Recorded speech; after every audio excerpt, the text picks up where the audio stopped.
Keegs is with us. We'll get to the Jays in 1 second, but if there was a time in which the NFL probably wished we don't really need that week off before the Super Bowl, I think this year's matchup would be it, Keegs. You don't want to listen to 2 weeks of Patriots versus Seahawks talk. It's it's too bad because I know some Patriots and Seahawks good people on both sides, as they say. But it's man, I don't care much. And No. it's I think I grew up as well, Dan, as a bit of a Patriots hater because Tom Brady dominated the league, and I think that unless you were a Pats fan, you had it out against them. And then growing up a Packers fan, I of course had to watch them run into the Legion of Boom era, Russell Wilson peak era Seahawks. So I've got no love on either side. And I agree that the Seahawks should be favorites. I thought the line would even be a bit bigger, but I mean, the Patriots beating CJ Stroud, who looks like a sooky 5-year-old that just doesn't want to be playing, and Jarrett Stidham. It's tough. This is a weird playoffs, man. Makes me Well, even more upset the Packers flamed out or just like Bills yeah. fans watching. Here's the indicator of how these teams stand. Not casual football fans, but actual football fans. If you said, I will give you $20,000, name me 5 players from each team. Do you think they could do it?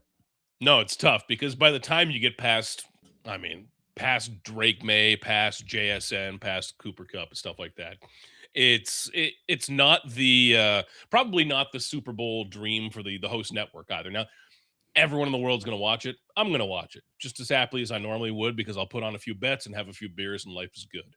But when you think back to the other premier matchups, when you have Patrick Mahomes to sell, like I'm curious who you're selling off of this game. I think a lot of the lead up will lead into Drake May, A Star Is Born, a new era in New England. I think a lot of Mike Vrabel talk will fill the next couple of weeks.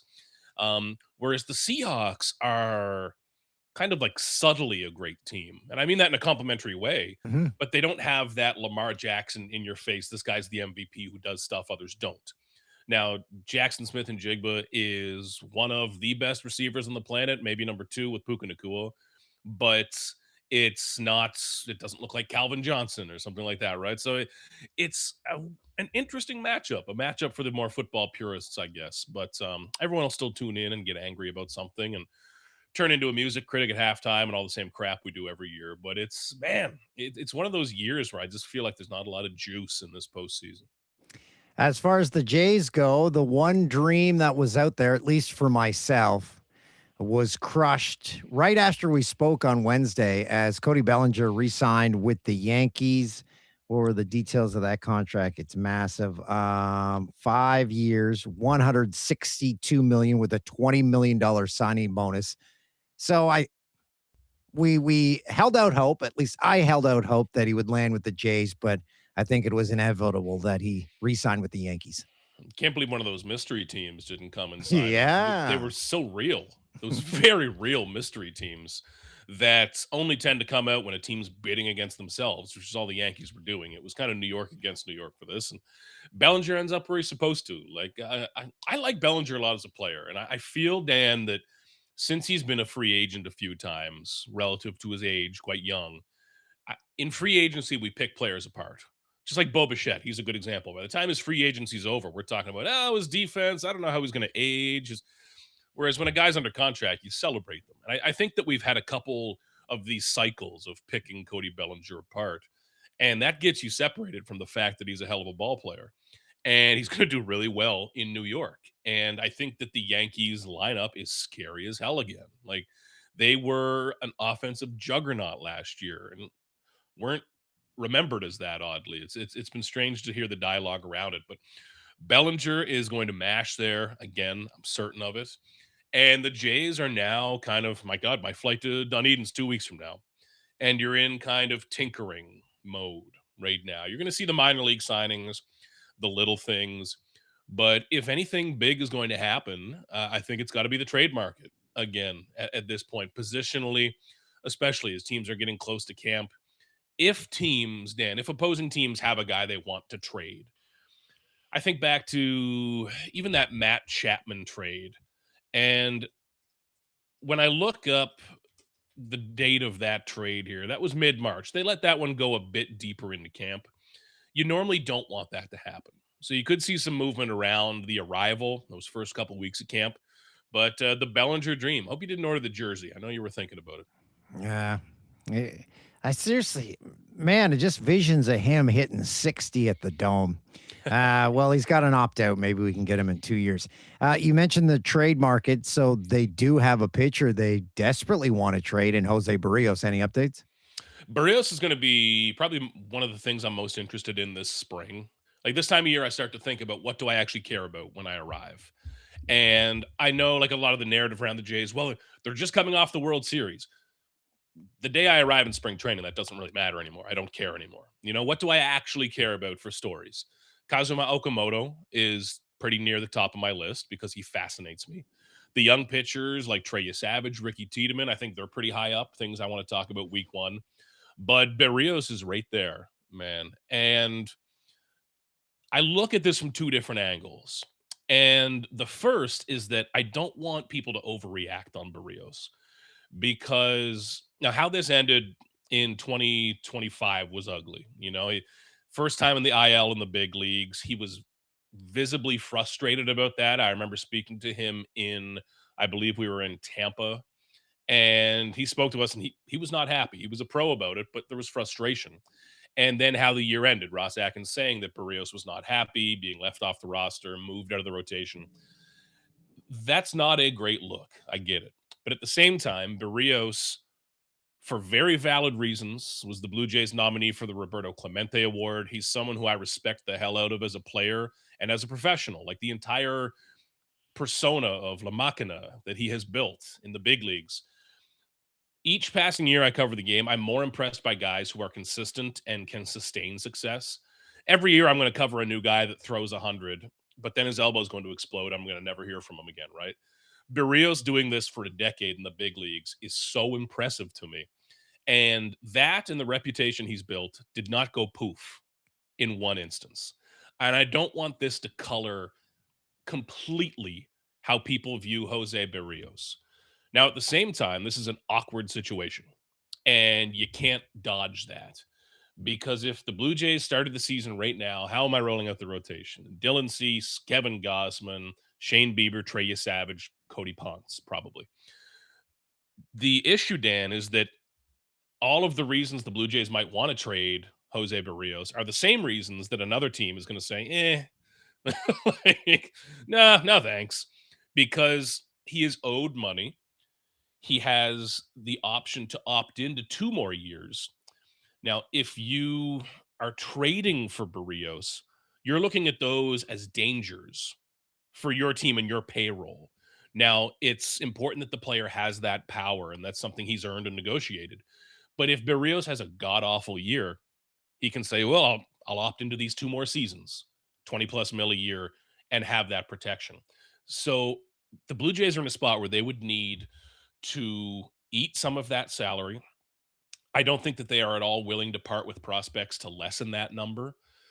So I keep coming back to the answer for now, Dan, being the boring one, that they just have to see how this goes. And that means it's going to hang over spring training a little bit. But I trust and I believe in Berrios to handle this well. Last year, how it ended, it wasn't handled perfectly all around, for sure. But I do trust him to be a pro and handle this well and handle it respectfully through camp. Now, maybe somebody sucks, somebody has a sore knee or something, and boom, problem solved. Or maybe you can toy with different ideas and structures for how this rotation and bullpen look. We'll see. But the easiest answer for me still, Dan, right now is that you go into spring training, it's 6 or 7 weeks. See what goes right, see what goes terribly wrong, and go from there. If the Blue Jays get to March 25th and they still have 5 healthy starters in front of Berrios, then you look around the rest of the league and say, okay, where else did something go wrong? Which team had 2 starters blow an elbow that needs someone now? And maybe the leverage has changed by then. But for now, I think that you ride it out and you don't lose sight of who the Berrios was before the end of last year. because that matters. His reputation and who he is as a pro, I still think really matters.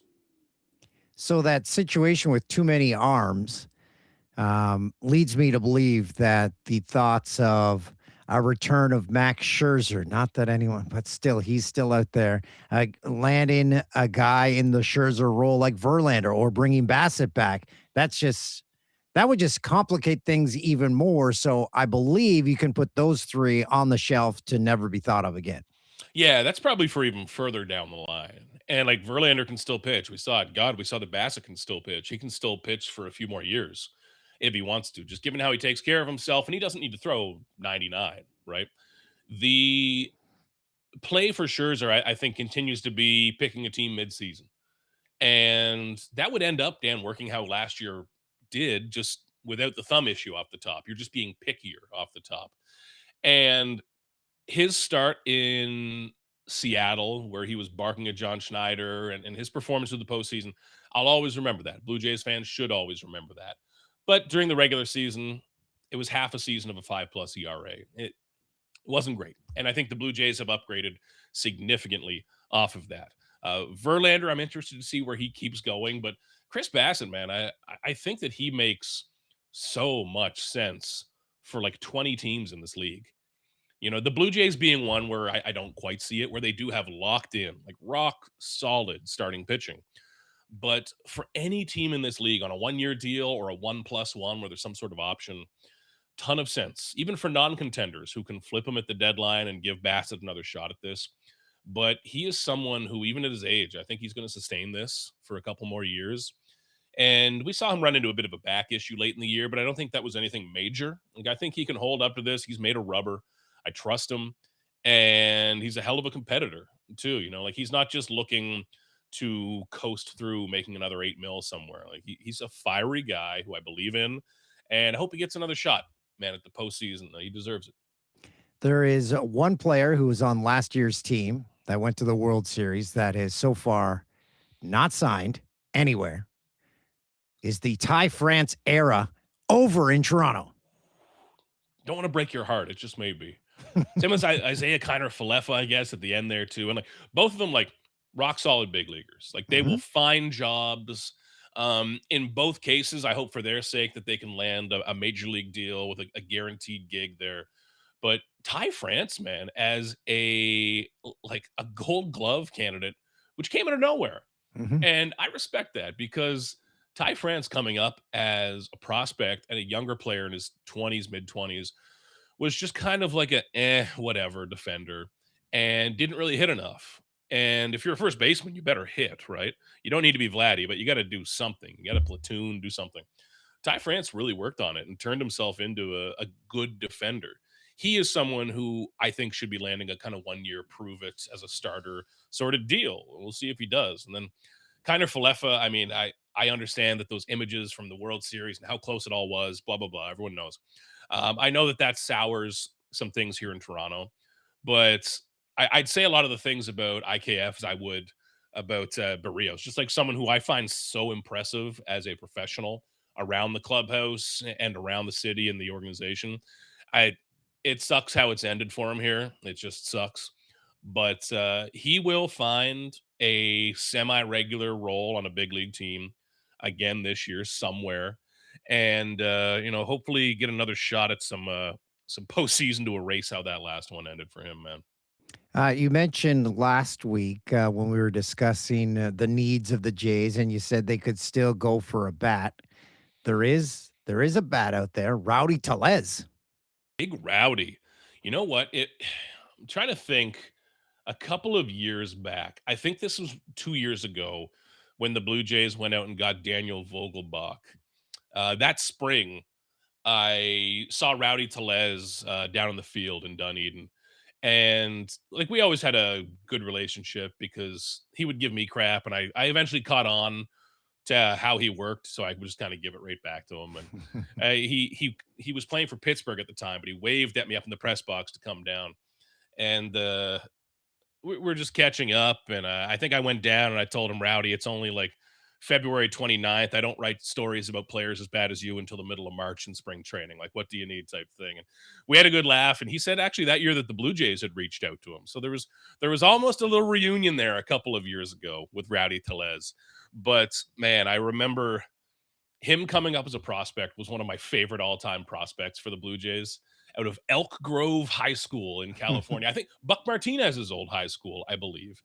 And man, they signed him for almost $1 million over slot. Just this big hulking first baseman named Rowdy. Like, it's hard to find a better prospect archetype than that. And man, he keeps kicking around. Man, he'll find another job. It's just teach your kids. If you can't teach them to be a left-handed reliever, teach them to be a left-handed power bat of some sort. You will keep getting jobs. That and catchers, man. Don't waste time being a shortstop. Everybody's a shortstop. Come on now. He split time with the Mariners and the Rangers last season. He still hit 17 home runs There you go. and 200. I can't see if that's a 69 or an 89. I need my glasses. So in just under 300 at bats. And I remember that big year he had as a Blue Jays prospect. This was in Double A New Hampshire. That I still reference Dan as a lesson because he's a big lefty who yanked fly balls to right field. But in New Hampshire, the stadium is just kind of built up against a street. So it goes like a nice circle in left field, center field, boom. Right field is like 10 feet into the outfield. It's so when you see double A power numbers, you got to be a little careful. I remember the Rowdy Tellez year, but he was always a favorite of mine to cover, man. You never knew what was going to come out of his mouth. And I miss that. I miss a little chaos. So you take off in just under 2 weeks. When does the packing begin? Are you like me, packed the night before? I'm a pretty well planned packer, and I Okay. have spring training pretty down pat now. So I'm leaving the day after the Super Bowl, so I got to really plan ahead because I'll be hungover and full of pizza and wings and stuff. But I give myself a setup day, so I fly down on the Monday. Camp opens Wednesday, so I use Tuesday to set up my life. I'm setting up the hotel. I'm going to Target. Get your I'm snacks. getting the snacks, like really setting up my life. Like I'll have a wine rack set up in the room. I'll have my bourbon and my so you can tell what stores I'm going to, I guess. But you got to set your life up. I'll be well packed, and I take everything down at this point. So I take half my life down, and it's really a matter of setting up. Then the tough days, Dan, come in the middle of camp because I stay for the whole time. I think it's a 42 night stay, but most other outlets have someone there for week one, then another for week two. So you get into week 3, 4, 5, and there's new people coming in, and there's bright eyed, oh, it's so nice to be in Florida. How's camp going? And I am just cursing people out left and right. I become like this monster of Dunedin, but it's a good place to be though. I'm snowed in today. I shouldn't be complaining about going down to Florida. Thankfully, going to Florida is the next thing I have to do on my calendar. So being snowed in doesn't matter too much. But man, it's 2 damn weeks. It's coming. On your target run, a beverage that you can't get in Canada, Topo Chico. Love Topo Chico. Okay, the that's a like in the US when we're in visiting clubhouses, they always have the big fridge, of course, and it used to be like half beer. Now there's like a shelf of beer in the road clubhouse fridges. I guess times have changed, but they'd always have the glass bottle Topo Chico and canned Gatorade in the visiting clubhouse Wow. fridges, and it's Never seen that. unbecoming for me to go in and grab it. I can't really be doing that, but I always load up on the Topo Chico, both seltzers and non-seltzers, but yeah, one of these days when I get really bold and start raiding the clubhouse fridge, Topo Chicos, as much free Red Bull as you can drink, and canned old school Gatorade, man. It's the simple thrills on the road. I'll take whatever I can get. That's right. Make sure you notice and enjoy the little things in life. Thanks, Keegs. You got it, Dad.